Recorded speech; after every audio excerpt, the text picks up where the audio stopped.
So now we're going to talk to you about one of the common applications of dictionaries, and that is making histograms. It's counting the frequency of things.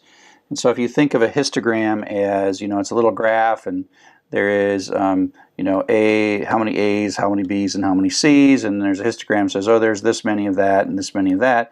And these are like buckets. These are frequencies, and this is how many times it happens. So a histogram. But we're going to do this thing where we're going to count people's names, and we're going to kind of count how many that we see. But the interesting thing that we're going to solve, just like many of the things in the computer, is we can't just sort of look at the data. We've got to look at the data iteratively, one piece of data at a time.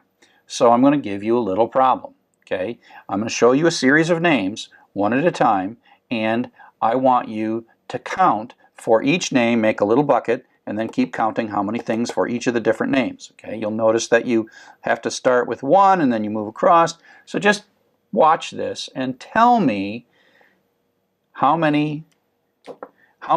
the most common name of the set of names I'm about to show you, and how many do we see?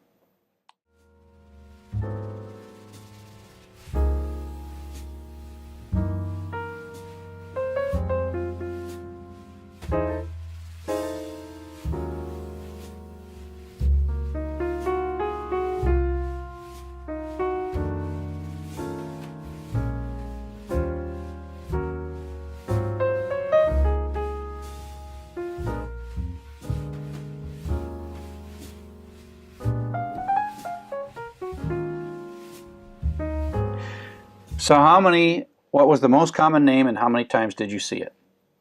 That's the question. Now, here comes the reveal. So for humans, it's so much easier for you to just look at this and you think, how did my brain look at that?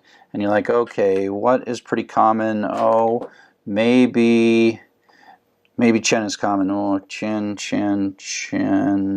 no.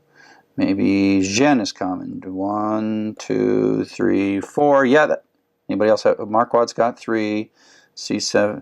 And so you'll notice how our minds, without computers, we just sort of like bounce, branch and bound. We have hypotheses, and then we decide, yep, it's Zhen. That's it, and there's 4 of them. Now, how did your brain think about this as we were going through them one at a time? Well, my guess is if you really had to do this a lot, you would make a little picture like this. And then what you would do is if you saw a new name, XYZ, you'd add it to the list and give it a tick mark of 1. And then if you saw like C7 again, you'd give that a tick mark. And if you saw XYZ again, you'd make a tick mark. And then you'd keep adding to these tick marks, right? And that's how you would do it. And you wouldn't, like many of the things we do in a loop, you wouldn't really know what the most common was until the end. And then you'd sort of take a look at these numbers and you say, okay, that's the most common number, and then you'd be done. But you have to watch them one at a time. You can't just bounce around. And so that's how we're going to use dictionaries to achieve that. Again, instinctively as humans, we just look at the stuff. But if you had a million things, you probably want to write a Python program and use dictionaries. And so this is the idea, and there's 2 basic things that happen. One is the first time you see a name, you got to say, is this name there already? If it's there already, you really just want to add 1 to it, right? That's the adding of a tick. Or you want to see for the first time, blah, blah, blah, blah, blah, and give it a 1. And so you can use the name as the key. And then 1 is the value. And then first time you see Chen, you stick 1 in there. And so at this point, inside the dictionary, sort of dynamically adding, as soon as it sees a new name, it adds another slot in here.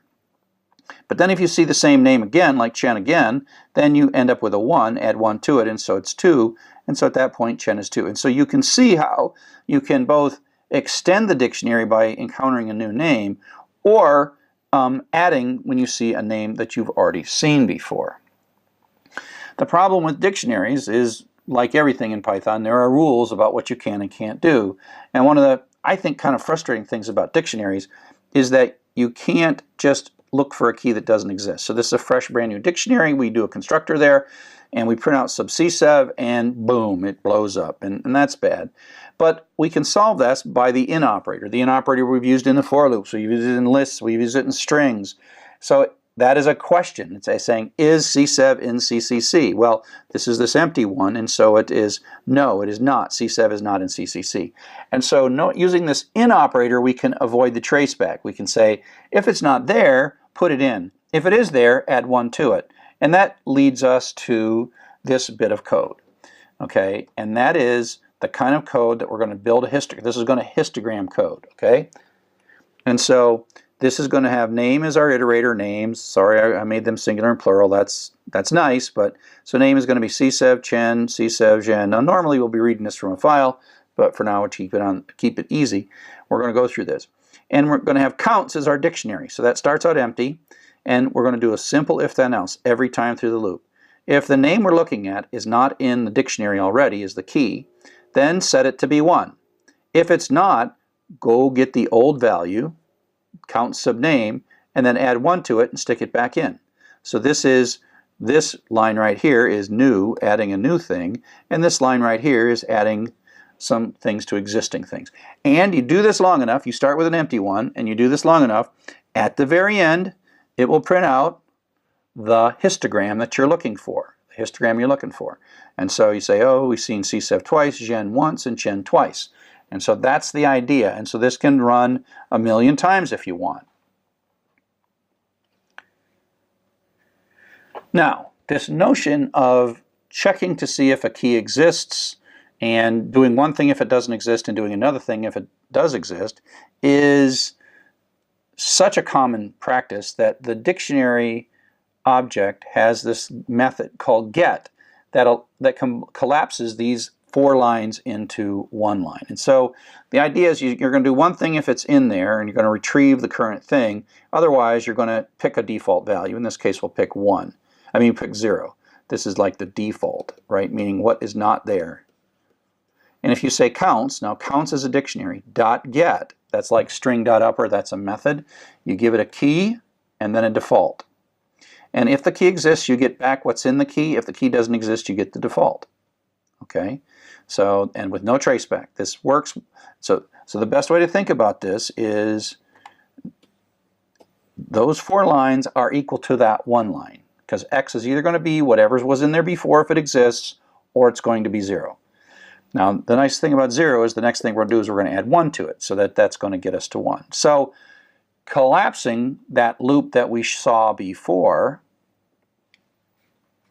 we can make it just a 1-line loop. And this will become an idiom. This will become something that you will get used to and you will use over and over and over again. And after a while, right now you're looking at it, boy, that's a lot of syntax and semicolons and whatever.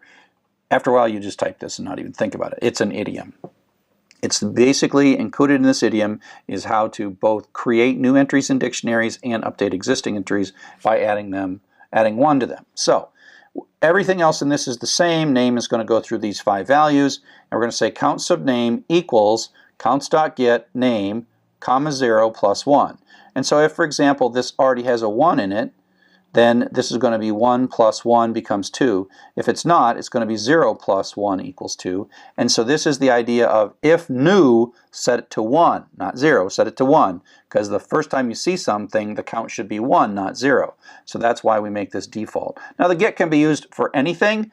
It just so happens that 0 is a common default because it's really common that we're using this to basically make a histogram, right?